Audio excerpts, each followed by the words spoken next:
Now, MPs have decided to allow fracking deep beneath national parks and scenic areas. Opponents say that the government has reneged on a promise to protect such places from shale gas extraction. But ministers insist no wellheads will be built within the boundaries of the parks and there will be no impact above ground. With more details, here's our chief reporter, Dave Guest. Well, today's decision is a big deal in this region. We have potentially huge deposits of shale gas. Now, the shaded areas on this map show where geological studies suggest they are. Now, you notice there's no shading in Cumbria, where, of course, the Lake District National Park is. But if we move further south, you'll see there's lots of shading in Lancashire, including this area, the home of the world-famous Martin Mere Wildfowl Reserve.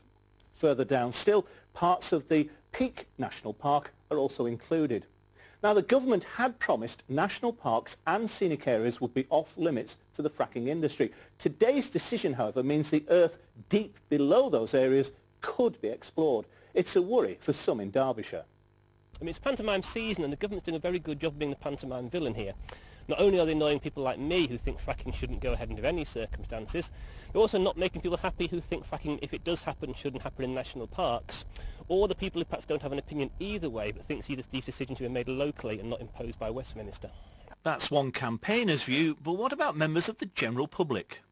What do they think about the idea of fracking deep under this countryside? Well, I'm not keen on it.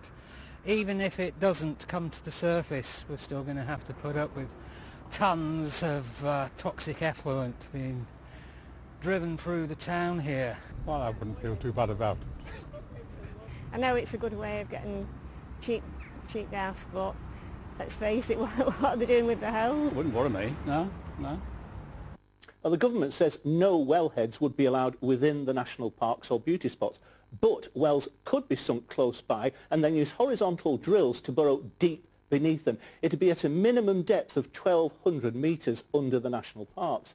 That would, they say, avoid any impact on the land above. Well, supporters say fracking would have a number of benefits, including bringing energy prices down in the way that we've seen in the United States, where energy prices have fallen very dramatically. We need to feel some of that benefit here in the United Kingdom. Well, fracking is one of the most divisive issues of recent times. The MPs voted by 298 to 261 to support today's proposals. Their decision will be as controversial as the industry itself. Dave, thank you.